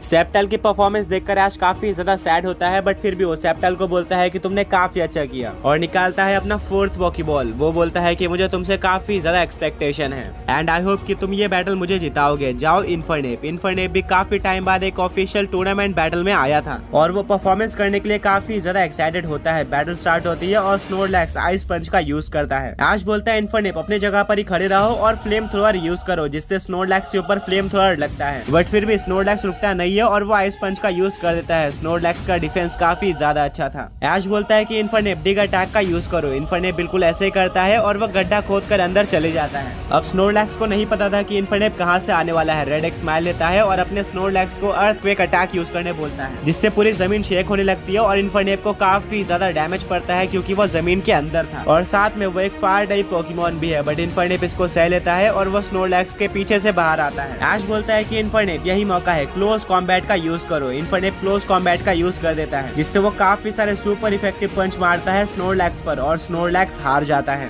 रेड अपने पोकेबॉल को निकालता है और बोलता है कि स्नोरलैक्स वापस आओ, तुमने अपना काम कर दिया है, तुम मुझे कभी भी डिसअपॉइंट नहीं करते। अनाउंसर बोलता है कि अब ये बैटल आधी कंप्लीट हो चुकी है। दोनों ही ट्रेनर्स के 3-3 पोकेमॉन हार गए हैं। अब देखते हैं कि आगे क्या होता है। रेड अपने 4th पोकेबॉल को निकालता है और बोलता है कि लेट्स सी कि ऐश इसको कैसे डिफीट करता है। जाओ अलकाज़ाम, एक psychic type Pokemon. Battle start होती है। रेड अपने मेगा रिंग को बाहर निकालता है और वो अलकाज़ाम को मेगा इवॉल्व कर देता है मेगा अलकाज़ाम में, जो कि एक काफी स्ट्रॉन्ग पोकेमॉन लग रहा था। ऐश अपने इन्फर्नेप को मार्क पंच अटैक यूज करने बोलता है, जिसके लिए वो अलकाज़ाम के पास पहुंच जाता है, पर मेगा अलकाज़ाम साइकिक अटैक का यूज करके इन्फर्नेप को कंट्रोल करता है और उसको आसमान में लेकर जाकर नीचे पटक देता है, जिससे इन्फर्नेप को काफी ज्यादा डैमेज पड़ता है क्योंकि ये एक सुपर इफेक्टिव मूव था। ऐश अपने इन्फर्नेप को वापस खड़े होने बोलता है और बोलता है कि फ्लेम व्हील अटैक का यूज करो। इन्फर्नेप अलकाज़ाम की तरफ बढ़ता है, पर दोबारा से अलकाज़ाम साइकिक अटैक का यूज करके इन्फर्नेप को आसमान में लेके जाता है और इस बार ऐश के ऊपर ही फेंक देता है, जिससे इन्फर्नेप को भी डैमेज पड़ता है, साथ में ऐश भी गिर जाता है। ब्रॉक बोलता है कि इस अलकाज़ाम की साइकिक पावर तो काफी स्ट्रॉन्ग है, शायद इसने काफी ज्यादा ट्रेनिंग करी है और ये किसी भी पोकेमॉन को कंट्रोल कर सकता है। ऐश बोलता है कि इन्फर्नेप हार मत मानो, डिग अटैक का यूज करो, जिससे इन्फर्नेप गड्ढा खोदकर जमीन के अंदर चले जाता है। रेड बोलता है कि अलकाज़ाम हवा में फ्लोट करो, जिससे तुम डिग से बच जाओगे। इन्फर्नेप बिल्कुल अलकाज़ाम के नीचे ही होता है और ऐश बोलता है कि इन्फर्नेप अभी बाहर निकलो। इन्फर्नेप बाहर आता है और ऐश बोलता है कि अब फ्लायर ब्लेड्स का यूज करो, जिससे इन्फर्नेप जंप करके अलकाज़ाम के ऊपर फ्लायर ब्लेड्स का यूज कर देता है और अलकाज़ाम को काफी ज्यादा डैमेज पड़ता है, उसका फोकस हट जाता है। ऐश बोलता है कि इन्फर्नेप यही मौका है, मार्क पंच का यूज करो। अलकाज़ाम को मार्क पंच लग जाता है और उसको दोबारा डैमेज पड़ता है। रेड बोलता है कि अलकाज़ाम साई बीम का यूज करो। इन्फर्नेप इस अटैक को डॉज करके यूज करता है फ्लेम थ्रोअर का। जैसे ये फ्लेम थ्रोअर मेगा अलकाज़ाम पर लगने वाला होता है, वो टेलीपोर्ट यूज करके इन्फर्नेप के पीछे आ जाता है और एक काफी स्ट्रॉन्ग साई बीम का यूज करता है, जो कि इन्फर्नेप पर लग जाती है और एक काफी ज्यादा बड़ा एक्सप्लोजन होता है। इन्फर्नेप नीचे गिर जाता है, बट सरप्राइजिंगली वो दोबारा खड़े हो जाता है। इस बार उसकी आंखें लाल हो जाती है और उसकी सर की आंख काफी ज्यादा बढ़ चुकी थी। रेड बोलता है कि ये क्या है। ऐश बोलता है कि ये मेरे इन्फर्नेप की ब्लेज एबिलिटी, अब तुम नहीं बचने वाले। इन्फर्नेप फ्लायर ब्लेड्स का यूज करो। जैसे इन्फर्नेप अलकाज़ाम के पास आने वाला होता है, अलकाज़ाम दोबारा से टेलीपोर्ट करके इन्फर्नेप के पीछे जाता है और उसको कंट्रोल करके आसमान में लेके जाता है और इस बार उसके ऊपर साई बीम यूज करके उसको जमीन पे पटक देता है, जिससे फाइनली इन्फर्नेप हार जाता है। यानी कि अब ऐश के 4 पोकेमॉन्स हार चुके थे। ऐश काफी डिसअपॉइंटेड होता है, बट इन्फर्नेप ने काफी अच्छा परफॉर्मेंस दिया था, इसीलिए वो अपने इन्फर्नेप को वापस बुलाता है। अब ऐश के 4 पोकेमॉन हार चुके थे और 2 पोकेमॉन बचे हुए थे। ऐश को पता था कि अब उसको क्या करना है। वो अपने शोल्डर की तरफ देखता है और बोलता है कि अब तुम्हारी बारी है और पिकाचू जंप करके ग्राउंड में आ जाता है। अनाउंसर बोलता है कि अब ऐश का एस पोकेमॉन ग्राउंड में आ चुका है। अब असली क्लाइमैक्स स्टार्ट होगा। बैटल स्टार्ट होती है और मेगा अलकाज़ाम दोबारा से साइकिक अटैक का यूज करता है, जिससे वो पिकाचू को कंट्रोल करना स्टार्ट कर देता है और उसको आसमान में लेकर जाकर नीचे पटक देता है। ऐश बोलता है पिकाचू उठ जाओ और यूज करो वोल्ट टैकल अटैक का। जैसे पिकाचू अलकाज़ाम के पास पहुंचता है, मेगा अलकाज़ाम टेलीपोर्ट का यूज करके पिकाचू के पीछे आ जाता है और यूज करता है शैडो बॉल अटैक का, जो कि पिकाचू पर लग जाता है एंड उसको डैमेज पड़ता है। ब्रॉक बोलता है कि अगर तुम्हें ये बैटल जीतना है तो तुम्हें अलकाज़ाम को डिफीट करना होगा, वो काफी स्ट्रॉन्ग लग रहा है। तभी रेड एक स्माइल लेता है और अपने अलकाज़ाम को दोबारा से साइकिक अटैक यूज करने बोलता है। ऐश बोलता है कि पिकाचू जंप करो, बट फिर भी मेगा अलकाज़ाम का साइकिक अटैक पिकाचू पर लग जाता है। रेड हंसने लगता है और बोलता है कि तुम टॉप 4 में आ चुके हो, बट अभी तक तुम्हें ये नहीं पता है कि साइकिक अटैक की एक्यूरेसी 100% होती है, ये डायरेक्टली अपोनेंट पे लगता है।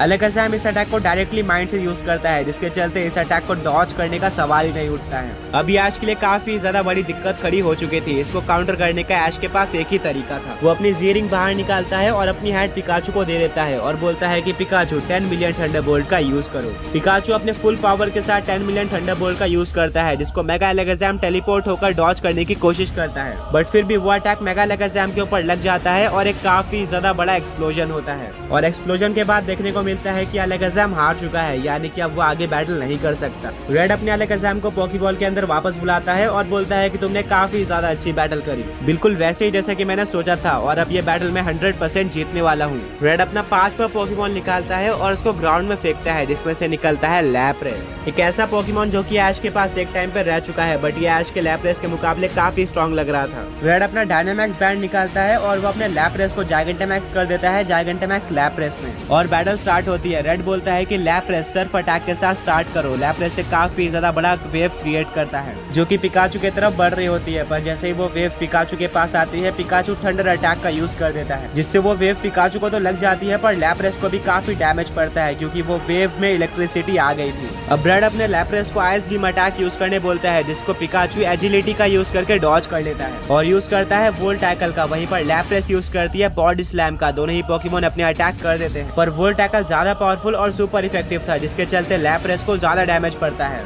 ऐश बोलता है कि पिकाचू रुको मत और इलेक्ट्रो वेब अटैक का यूज करो, जिससे वो लैप्रेस को ट्रैप कर देता है। लैप्रेस अब कुछ भी नहीं कर पा रही थी और पिकाचू यूज करता है इलेक्ट्रो बॉल अटैक का, जिससे लैप्रेस को काफी ज्यादा डैमेज पड़ता है। बैटल स्टार्ट होते ही पिकाचू लैप्रेस को पूरी तरह से डोमिनेट कर रहा था। ऐश बोलता है कि पिकाचू चलो इस बैटल को खत्म करते हैं, वोल्ट टैकल अटैक का यूज करो। पिकाचू लैप्रेस की तरफ बढ़ रहा होता है, इतने में ही लैप्रेस आइस बीम का यूज कर देती है, और क्योंकि पिकाचू वोल्ट टैकल का यूज कर रहा होता है, वो इस अटैक को डॉज भी नहीं कर पाता। उसके ऊपर आइस बीम लग जाती है और वो फ्रीज हो जाता है। अब वो मूव नहीं कर पा रहा था। रेड बोलता है कि लैप्रेस सिर्फ अटैक का यूज करो। लैप्रेस बिल्कुल ऐसे करती है और एक काफी ज्यादा बड़ी वेव पिकाचू के ऊपर लगती है, जिससे पिकाचू को डैमेज पड़ता है, बट पिकाचू वापस खड़े हो जाता है। ऐश बोलता है कि बहुत बढ़िया, अब यूज करो थंडरबोल्ट अटैक का।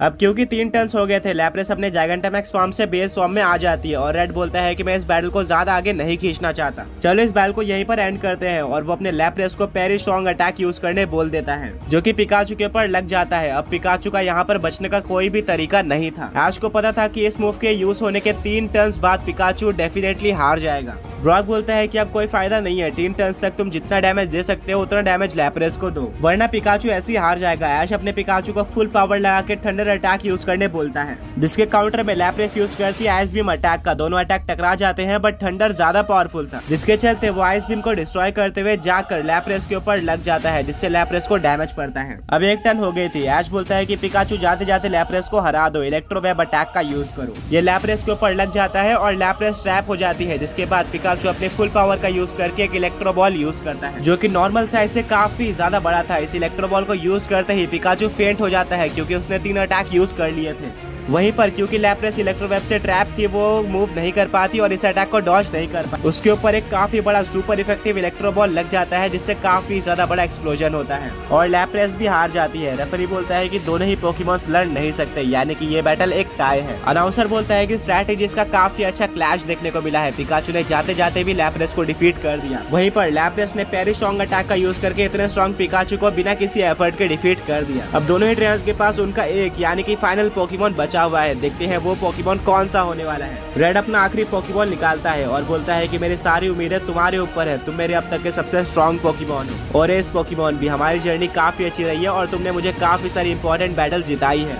बट अब क्या हमारी जर्नी आगे कंटिन्यू होती है या फिर यहीं पर एंड हो जाती है, ये इस बैटल पे डिपेंड करता है। अपना बेस्ट देना। जाओ चार्जार्ड। ग्राउंड में चार्जार्ड आ जाता है और रेड का चार्जार्ड काफी स्ट्रॉन्ग लग रहा था। वो एक रोर करता है, जिससे पूरी जमीन हिल जाती है। वहीं पर सब लोग सोच रहे होते हैं कि ऐश का लास्ट पोकेमॉन कौन सा होगा उसके नॉन लेजेंडरी टीम का। ऐश भी अपना 6th पोकेमॉन निकालता है। मिस्टी और सैना पूछते हैं कि ऐश का 6th पोकेमॉन कौन सा होने वाला है, पर ब्रॉक को पता था कि ऐश का 6th पोकेमॉन कौन सा होगा, तभी ऐश अपने पोकेबॉल को ग्राउंड में फेंकता है और सरप्राइजिंगली वो भी एक चार्जार्ड था, यानी कि ऐश और रेड दोनों ने ही अपने लास्ट पोकेमॉन की तरह चार्जार्ड को चूज किया था।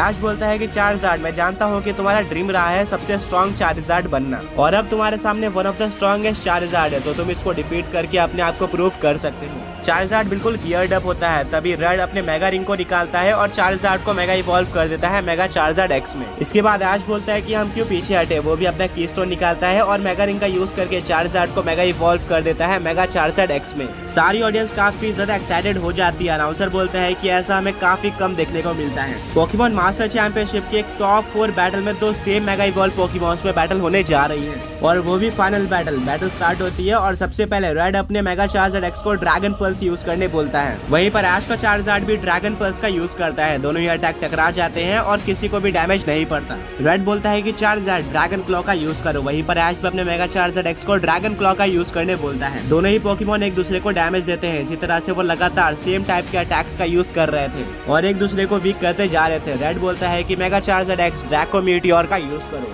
ऐश के चार्जार्ड को यह अटैक आता ही नहीं था, जिसके चलते ऐश अपने चार्जार्ड को फ्लेम थ्रोअर यूज करने बोल देता है, जो कि रेड के चार्जार्ड पर लगता है बट उसको ज्यादा डैमेज नहीं पड़ता। वहीं पर सारे मीटियोर ऐश के चार्जार्ड के ऊपर लग जाते हैं, जो कि सुपर इफेक्टिव थे, जिसके चलते ऐश के चार्जार्ड को काफी ज्यादा डैमेज पड़ता है और वो जमीन पर गिर जाता है। वो अनबैलेंस हो गया था बट किसी तरह से वो वापस खड़े होता है। रेड बोलता है कि चार्जार्ड ये काम कर रहा है, एक और ड्रैको मीटियोर का यूज करो। ऐश के चार्जार्ड की तरफ काफी सारे मीटियोर्स आ रहे होते हैं। ऐश बोलता है कि चार्जार्ड एक ही जगह पर खड़े रहो और ड्रैगन क्लॉ का यूज करके एक एक मीटियोर को डिस्ट्रॉय करते रहो। ऐश की बात मानकर चार्जार्ड बिल्कुल ऐसे ही करता है और वो ऑलमोस्ट हर एक मीटियोर को डिस्ट्रॉय कर देता है, पर उसके बीच में ही रेड बोलता है कि मेगा चार्जार्ड एक्स, ऐश के चार्जार्ड का फोकस मीटियोर्स की तरफ है, यही मौका है, ड्रैगन रश का यूज करो। ऐश के चार्जार्ड का ध्यान रेड के चार्जार्ड पे नहीं था, जिसके चलते उसके ऊपर ड्रैगन रश लग जाता है और उसको काफी डैमेज पड़ता है। अनाउंसर बोलता है कि फिलहाल के लिए रेड का मेगा चार्जार्ड एक्स ऐश के मेगा चार्जार्ड एक्स के ऊपर भारी पड़ रहा है। रेड का चार्जार्ड एक्स अब ड्रैगन क्लॉ अटैक यूज करता है। इसके काउंटर में ऐश का चार्जार्ड यूज करता है मेगा पंच का, जिससे दोनों पोकेमॉन्स को डैमेज पड़ता है। पर इतने में ही ऐश का चार्जार्ड ड्रैगन रेज का यूज कर देता है, जो कि रेड के मेगा चार्जार्ड एक्स के ऊपर सुपर इफेक्टिव होता है, जिसके चलते उसको भी डैमेज पड़ता है।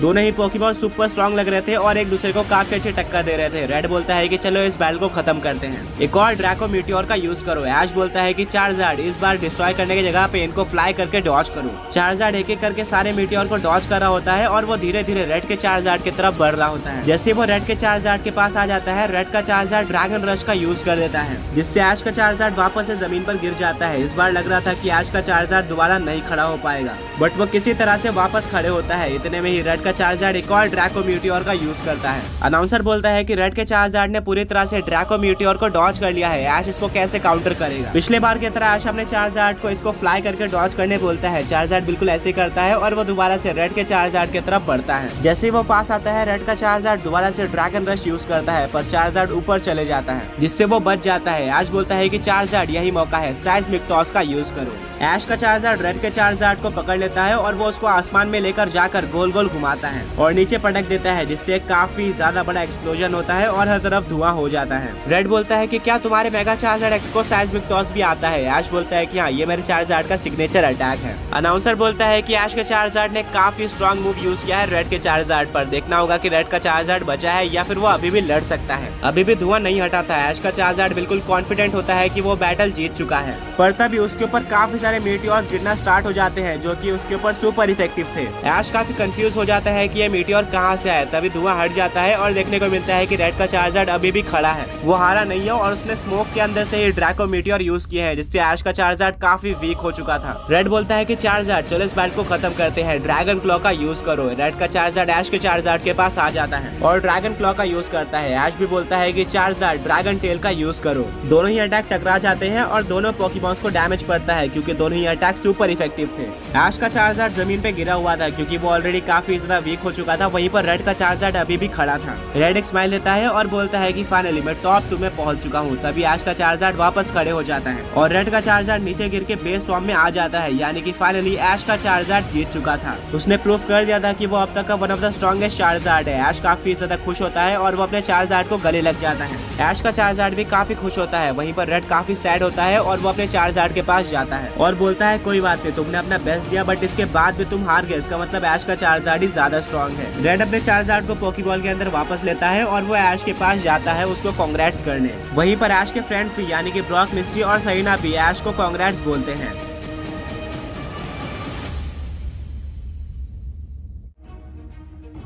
अब ये बैटल फाइनली ऐश जीत चुका था। उसको उसके फ्रेंड्स और रेड आकर कांग्रेट्स बोलते हैं और रेड बोलता है कि ये मेरे जर्नी का एंड है, यहाँ पर मेरे से कहीं ज्यादा स्ट्रॉन्ग ट्रेनर एग्जिस्ट करते हैं, मेरी जर्नी कंटिन्यू नहीं हो पाएगी और मेरा पोकेमॉन मास्टर बनने का सपना पूरा नहीं हो पाएगा। ऐश बोलता है कि कोई बात नहीं, तुम नेक्स्ट पोकेमॉन मास्टर चैंपियनशिप में पार्टिसिपेट कर सकते हो। रेड बोलता है कि नहीं, उसमें काफी ज्यादा टाइम है। ऐश बोलता है कि तुम तब तक काफी अच्छी ट्रेनिंग कर सकते हो एंड और भी ज्यादा स्ट्रॉन्ग बन के वापस से पार्टिसिपेट कर सकते हो एंड पोकेमॉन मास्टर बन सकते हो। रेड बोलता है कि बट मैं पूरी होप खो चुका हूँ। ऐश बोलता है कोई बात नहीं, मैं भी काफी सारे लीग हारा था। 6 लीग हारने के बाद ही मैं 7वें लीग यानी कि अरोला लीग में जाकर चैंपियन बना था और उसके बाद से मेरी जर्नी काफी अच्छी रही है, बट उसके पहले मैं काफी ज्यादा स्ट्रगल किया करता था, तो तुम्हें हार नहीं माननी चाहिए। रेड ऐश की बात सुनकर काफी ज्यादा मोटिवेट हो जाता है और वो बोलता है ठीक है, मैं पोकेमॉन मास्टर चैंपियनशिप में अगली बार दोबारा जरूर पार्टिसिपेट करूंगा। वो ऐश से हाथ मिलाता है और वहाँ से चले जाता है। तभी वहाँ पर चेयरमैन आता है और बोलता है कि ऐश तुम टॉप 2 में जा चुके हो, यानी कि तुम फाइनलिस्ट हो।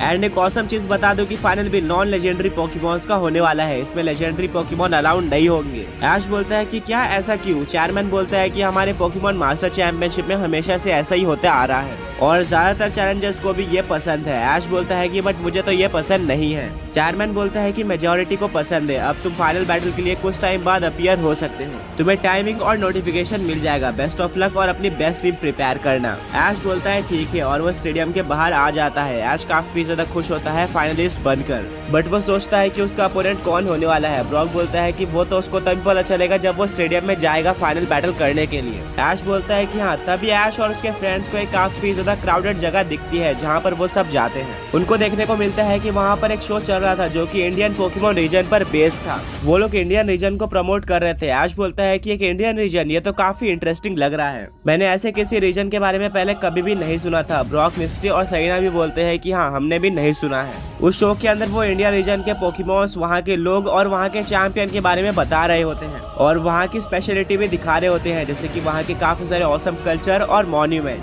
जो कि ऐश को काफी इंटरेस्टिंग लगता है। एंड में वो लोग बोलते हैं कि अगर आपको इंडिया रीजन विजिट करना है तो हम लोग टिकट डिस्ट्रीब्यूशन कर रहे हैं, आप लोग हमसे टिकट लेकर फ्री में इंडिया रीजन में घूम सकते हो। ऐश बोलता है कि हमें ये टिकट ले लेना चाहिए, ये फ्री में भी मिल रहा है और हमें काफी सारा नया एक्सपीरियंस मिलेगा। ब्रॉक बोलता है कि तुमने सही कहा। ब्रॉक, मिस्ट्री, सरीना और ऐश सब लोग अपना अपना एक टिकट ले लेते हैं और वो लोग काफी ज्यादा एक्साइटेड होते हैं इंडिया रीजन में जाने के लिए। वो बोलते हैं कि वहाँ पर हमें काफी सारे न्यू पोकेमॉन देखने को मिलेंगे और नए तरह के लोग और अलग अलग टाइप के चैलेंजेस भी देखने को मिलेंगे। सब काफी ज्यादा एक्साइटेड होते हैं। ब्रॉक बोलता है कि अगर तुम इतने एक्साइटेड हो तो क्यों ना हम अभी ही इंडिया रीजन विजिट कर ले। मिस्ट्री बोलती है कि बट ऐश की तो फाइनल बैटल है। ब्रॉक बोलता है कि उसमें काफी ज्यादा टाइम है और ऐश को नोटिफिकेशन भी आ जाएगी, तो उसको जैसी नोटिफिकेशन आती है हम वहाँ से रिटर्न आ जाएंगे। बट अभी ऐश को गैप मिला है और उस गैप के बीच में हम इंडिया रीजन विजिट कर सकते हैं। सरीना बोलते हैं कि बैटल छोड़कर इंडिया रीजन जाना एक काफी बड़ा रिस्क होगा, बट ऐश बोलता है कोई भी रिस्क नहीं है, हमें इंडिया रीजन जाना चाहिए। ये सुनकर सरीना, ब्रॉक और मिस्ट्री सब मान जाते हैं और सब लोग देखते हैं कि इंडिया रीजन कैसे जाया जाए। अब ऐश को वो लोग दिखते हैं जो कि इंडिया रीजन का प्रमोशन कर रहे थे, उनका शो एंड हो गया था और अब वो लोग वापस जा रहे थे। ऐश और उसके फ्रेंड्स उसके पास जाते हैं और बोलते हैं कि इंडिया रीजन कैसे जाया जा सकता है। वो लोग बोलते हैं कि इंडिया रीजन ज्यादातर कोई भी शिप वगैरह नहीं जाती है, बट कल एक शिप जाएगी और उसी शिप की टिकट हमने तुमको दी है, तुम उस शिप पे बैठ कर इंडिया रीजन जा सकते हो और वहाँ पे घूम सकते हो। एंड अगर तुम इंटरेस्टेड हो तो वहाँ पे घूमने के बाद हमें फीडबैक जरूर देना कि तुम्हें इंडिया रीजन में कैसा लगा।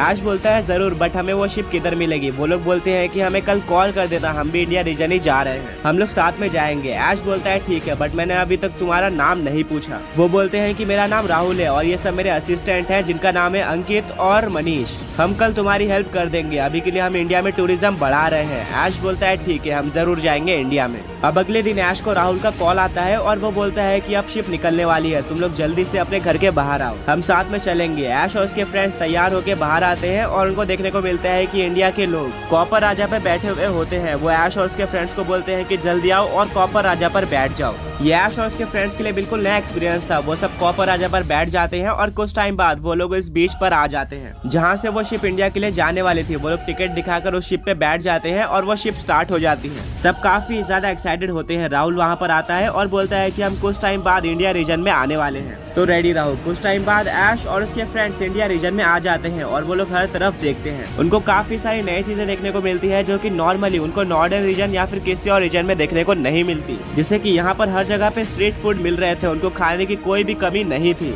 यहाँ पर कुछ यूनिक और ब्रांड न्यू पोकेमॉन्स थे जो कि ऐश और उसके फ्रेंड्स ने इसके पहले कभी भी नहीं देखे थे। ऐश बोलता है कि मैं इंडिया रीजन में रहकर कुछ ना कुछ न्यू पोकेमॉन जरूर कैच करूंगा नॉर्दर्न रीजन में जाने से पहले। ब्रॉक, मिस्ट्री और सरीना बोलते हैं कि हम भी, इंडिया के लोग काफी ज्यादा अच्छे थे, वो ऐश, ब्रॉक और मिस्ट्री की हेल्प भी करते हैं। राहुल ऐश और उसके फ्रेंड्स को रहने के लिए एक रूम भी देता है और बोलता है कि तुम लोग यहाँ पर फ्री में रह सकते हो और जब जाने का मन करे या फिर कोई हेल्प की जरूरत पड़े तो मुझे कॉल कर देना। ब्रॉक बोलता है है ठीक है और थैंक यू। अभी के लिए ऐश, ब्रॉक और सरीना सब लोग इंडिया रीजन को एक्सप्लोर कर रहे होते हैं। सरीना बोलते हैं कि यहाँ पर मुझे एक चीज काफी ज्यादा कॉमन लगी कि यहाँ पर हर जगह पे काओ पोकेमॉन्स है। ये पोकेमॉन काफी स्ट्रॉन्ग लग रहे हैं बट साथ में काफी फ्रेंडली भी है, जो कि हर जगह पर सारे इंसानों के पास है। ऐश और उसके फ्रेंड्स एक इंडियन के पास जाके पूछते हैं कि इस पोकेमॉन का नाम क्या है और ये हर जगह पर क्यों है। वो इंडियन बताता है कि इस पोकेमॉन का नाम है मोटियोर और इसको इंडिया में काफी ज्यादा माना जाता है। ये इंडियंस का फेवरेट पोकेमॉन है। हम इस पोकेमॉन को बैटल्स में भी यूज नहीं करते हैं, बस अपने पास रखते हैं। मिस्टी बोलते हैं कि इंटरेस्टिंग, शायद से इनके कल्चर का हिस्सा है। सरीना बोलते हैं कि हाँ तुमने सही कहा और यहाँ पर घूमने में वो तुम्हारी हेल्प करेगा। ऐश उसको थैंक यू बोलता है और उनको गाइड मिल जाता है। वो गाइड बोलता है कि मेरा नाम आदित्य है और मैं यहाँ पर ट्रैवल करने में तुम्हारी हेल्प करूंगा। क्या मैं जान सकता हूँ कि यहाँ पर तुम लोग और क्या देखना चाहते हो? ऐश बोलता है कि मैं एक फॉरेस्ट में जाना चाहता हूँ जहाँ पर मुझे और भी काफी सारे नए पोकेमॉन्स देखने को मिले। यहाँ के पोकेमॉन्स मुझे काफी ज्यादा इंटरेस्टिंग लग रहे हैं। आदित्य बोलता है कि क्या तुम उन पोकेमॉन्स को कैच भी करना चाहोगे? ऐश बोलता है कि हाँ बिल्कुल। आदित्य बोलता है कि बट तुम नॉर्डर्न रीजन से आ रहे हो, जिसके चलते मेरे अकॉर्डिंग तुम्हारे पास नॉर्डर्न पोकेबॉल्स होंगे जिनको तुम यहाँ पर यूज नहीं कर सकते। ऐश बोलता है कि हाँ और आदित्य सबको पोकेमार्ट पे लेकर जाता है जहाँ पर वो सबको फ्री में अल्ट्रा बॉल्स दिलाता है। सरीना बोलती है कि यहाँ के लोग तो काफी ज्यादा अच्छे हैं। पोकेबॉल लेने के बाद सब लोग उस फॉरेस्ट की तरफ बढ़ते हैं। ऐश को हर तरफ काफी सारे नए पोकेमॉन्स दिख रहे थे जो कि ऐश को देखकर काफी ज्यादा औसम लग रहा होता है। वो इसी चीज के लिए यहाँ पर आया था। तभी ऐश एक ऐसे पोकेमॉन को देखता है जिसको उसने शायद पहले भी देखा था बट वो काफी डिफरेंट था। ऐश को वो पोकेमॉन अर्बॉक से काफी ज्यादा सिमिलर लग रहा था। बिना किसी देरी के ऐश अपने पिकाचू को भेजता है और बोलता है पिकाचू ठंडा बोल्ट का यूज करो। पिकाचू ठंडा बोल्ट का यूज करके उस अर्बॉक को वीक कर देता है। मौका देखकर ऐश पोकेबॉल को फेंक देता है और वो अर्बॉक पोकेबॉल के अंदर आ जाता है। अर्बॉक को कैच करने के बाद ऐश जल्दी से अर्बॉक को पोकेबॉल के बाहर निकालता है और बोलता है कि यह तो हमारे यहाँ के अर्बॉक से काफी डिफरेंट लग रहा है। आदित्य बोलता है कि हाँ ये एक इंडियन अर्बॉक है, यानी कि एक रीजनल फॉर्म है जिसके चलते ये डिफरेंट है। और इंडियन अर्बॉक के पास 3 स्टेज होते हैं, यानी कि ये एकन से इवॉल्व होने के बाद भी एक और बार इवॉल्व हो सकता है। ऐश बोलता है ये तो काफी इंटरेस्टिंग है। तभी सरीना को एक डाउट आता है और वो पूछती है कि नॉर्डर्न रीजन में एंटर करने के बाद हमें बताया गया था कि जब तक तुम पोकेमॉन मास्टर चैंपियनशिप नहीं जीत जाते तब तक तुम किसी और रीजन में नहीं जा सकते हो, बट हम इंडियन रीजन में कैसे आए? आदित्य बताता है कि यह डाउट काफी लोगों को आता है एंड मैं बता दूं कि इंडिया रीजन का एक कॉन्ट्रैक्ट है नॉर्डर्न रीजन के साथ। इंडिया रीजन के बारे में सिर्फ और सिर्फ नॉर्डर्न रीजन में रहने वाले लोगों को ही पता है और वही लोग यहाँ पर ट्रैवल करने आते हैं, जिसके चलते मैं गारंटी के साथ बोल सकता हूँ कि तुम्हें इससे पहले इंडिया रीजन के बारे में नहीं पता होगा।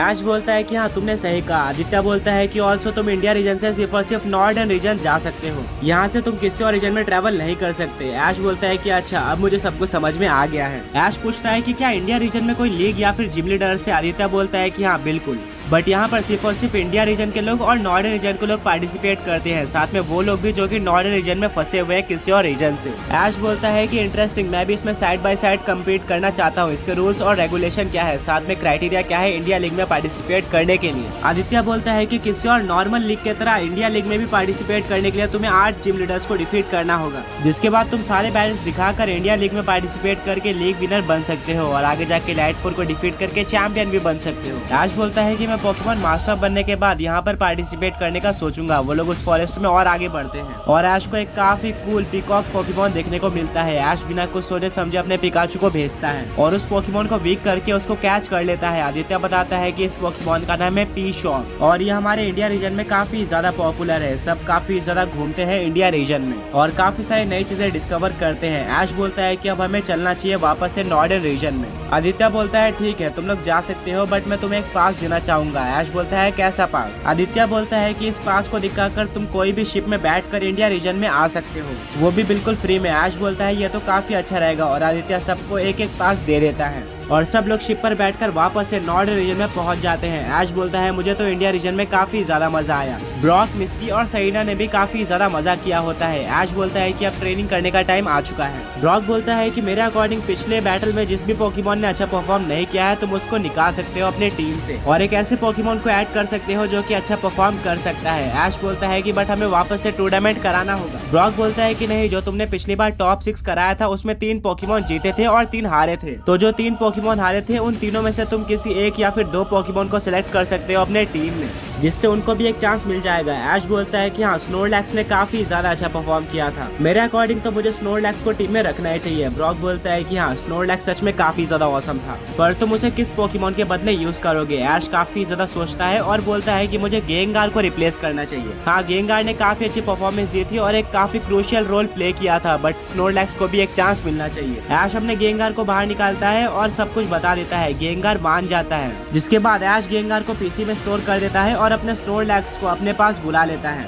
और वो उसको बताता है कि मैं तुम्हें फाइनल में यूज करने वाला हूँ। ये सुनकर स्नोरलैक्स काफी ज्यादा खुश हो जाता है, क्योंकि वो काफी टाइम से ऐश के टीम में रहकर उसके लिए बैटल करना चाहता था, बट उसने काफी क्लोज चांस मिस कर दिया था। अब ऐश के सारे पोकेमॉन्स का ट्रेनिंग टाइम हो गया था। वो अपने 6 पोकेमॉन की टीम को बाहर निकालता है और ट्रेनिंग करना स्टार्ट कर देता है। सारे पोकेमॉन्स काफी ट्रेनिंग करते हैं, सारे पोकेमॉन्स को अपना फेनोमेना भी मिलता है। ऐश नोटिस करता है कि उसके सारे पोकेमॉन पहले से कहीं ज्यादा स्ट्रॉन्ग और बिल्कुल गियर्ड अप लग रहे होते हैं, जिसको देखकर ऐश भी फाइनल बैटल के काफी एक्साइटेड हो जाता है। बट वो दोबारा सोचता है कि फाइनल बैटल में मेरा अपोनेंट कौन होने वाला है। तभी ऐश के ऊपर एक हाइपर बीम लगने वाली होती है। पिकाचू काफी तेज चिल्लाता है, पर चार्जार्ड बीच में आकर ऐश को बचा लेता है। ऐश काफी ज्यादा डर जाता है, बट वो चार्जार्ड को थैंक यू बोलता है उसको बचाने के लिए, वरना ऐश को काफी डैमेज हो सकता था। सारे पोकेमॉन्स काफी टाइम तक ट्रेनिंग करते हैं, जिसके बाद ऐश बोलता है कि चलो ट्रेनिंग का टाइम खत्म हो चुका है, अब हमें वापस घर पे जाना चाहिए। ऐश अपने सारे पोकेमॉन्स को पोकेबॉल के अंदर लेता है और घर पे चले जाता है। घर पे आकर ऐश सोचता है कि अब वो अपने ड्रीम के काफी पास आ चुका है। वो बैटल हारकर इस मौके को नहीं जाने दे सकता था। ऐसे उसके मन में काफी सारे थॉट्स आते हैं। तभी उसको टोबियास का कॉल आता है और टोबियास उसको अपने पास बुलाता है और बोलता है कि एक काफी बड़ी इमरजेंसी हो गई है। ऐश जल्दी से अपने चार्जार्ड को बाहर निकालता है और उस पर बैठकर ब्रॉक के साथ वहाँ पर चले जाता है। टोबियास बोलता है कि ऐश, हम रात में सो रहे थे और अचानक से हमारे सारे पोकेमॉन चोरी हो गए। इवन मेरा एस पोकेमॉन डार्कराय भी चोरी हो गया। मैंने पोकेबॉल्स को अपने जिम में ही रखा था और वहाँ से कोई उन्हें उठा ले गया और एक ऐसी गैस छोड़ दी जिससे हम सब बेहोश हो गए थे। ऐश बोलता है कि क्या सच में अभी तुम्हारे पास कोई भी पोकेमॉन नहीं है? टोबियास बोलता है कि हाँ, मेरे पास कोई भी पोकेमॉन नहीं है, मुझे मेरे पोकेमॉन वापस चाहिए और इसलिए मैंने तुम्हें कॉल किया है, सिर्फ और सिर्फ तुम ही मेरी हेल्प कर सकते हो। ऐश बोलता है कि बट वो कौन हो सकता है जिसने तुम्हारे पोकेमॉन चोरी किया है? टोबियास बोलता है कि ये तो हमें भी नहीं पता। ब्रॉक बोलता है कि हमें उन्हें जल्दी से जल्दी ढूंढना होगा। ऐश अपने कुछ पोकेमॉन टोबियास को दे देता है, जो कि थे स्नोरलैक्स, ग्रीनिंजा और इन्फर्नेप, और बोलता है कि हम सब अलग अलग डायरेक्शन में जाते हैं और जिसको भी वो चोर मिल जाते हैं वो हम दूसरों को फोन करके बता देगा कि हमें चोर मिल गए हैं, जिसके बाद हम उनको डिफीट करके अपने पोकेमॉन्स वापस ले लेंगे। सब कुछ समझ जाते हैं और अलग अलग डायरेक्शन में जाते हैं। ऐश एक फॉरेस्ट की तरफ जा रहा था, वहीं पर टोबियास जा रहा था एक माउंटेन की तरफ और ब्रॉक जा रहा था एक सिटी की तरफ। तभी टोबियास देखता है कि माउंटेन पे काफी ज्यादा बड़ा धमाका हुआ है और काफी ज्यादा शोर मच रहा है। वो जल्दी से उस माउंटेन की तरफ बढ़ना स्टार्ट कर देता है। फिलहाल के लिए उसके पास कोई भी ऐसा फ्लाइंग टाइप पोकेमॉन नहीं था जो कि जल्दी से उसको वहाँ पर पहुँचा पाए। टोबियास जल्दी से वहाँ पर पहुँच जाता है और उसको देखने को मिलता है कि वहाँ पर उसका डार्कराय था। टोबियास बोलता है, डार्कराय, मैं तुम्हें कब से ढूंढ रहा हूँ, तुम यहाँ पर क्या कर रहे हो और तुम्हें किसने चोरी कर लिया था? तभी डार्कराय एक शैडो बॉल अटैक यूज करता है कुछ लोगों पर। टोबियास देखता है कि वहाँ पर 3 लोग हैं, एक मेल, फीमेल और म्याओ। उन्होंने टोबियास के पोकेमॉन्स को चोरी किया था और उनके पास बाकी बचे 5 पोकेबॉल्स थे। डार्कराय ने सेंस कर लिया था कि उसको किसी ने चोरी कर लिया है, जिसके लिए वो पोकेबॉल से बाहर आकर चेक करता है और बिल्कुल वैसा ही हुआ था। डार्कराय बोलता है कि जब मैं पोकेबॉल से बाहर निकला तो ये लोग हॉट एयर बलून से भाग रहे होते हैं सारे पोकेमॉन्स को लेकर, और मैंने इनको अटैक करके यहाँ पर वीक कर दिया है। टोबियास बोलता है कि तुमने काफी अच्छा काम किया, बट वो लोग वहाँ से भागने की कोशिश करते हैं बाकी बचे 5 पोकेबॉल्स लेकर। टोबियास बोलता है कि अब भागने का कोई भी फायदा नहीं है, डार्कराय आइस बीम का यूज करो। डार्कराय बिल्कुल ऐसा ही करता है और उनके बलून के साथ ही साथ वो लोग भी जम जाते हैं। मौका देखकर टोबियास जल्दी से वहाँ पर जाकर अपने बाकी बचे पोकेबॉल्स ले लेता है और एंटे को बाहर निकालता है, जो कि फ्लेम थ्रोअर का यूज करके उनको वापस से नॉर्मल कर देता है। तभी वहाँ पर ऐश और ब्रॉक भी आ जाते हैं। टोबियास बोलता है कि तुम यहाँ पर कैसे आ गए? ऐश बोलता है कि मैंने काफी तेज आवाज सुनी थी, इसीलिए मैं इस तरफ आया। ऐश और ब्रॉक टोबियास के पोकेमॉन्स के देखकर काफी खुश हो जाते हैं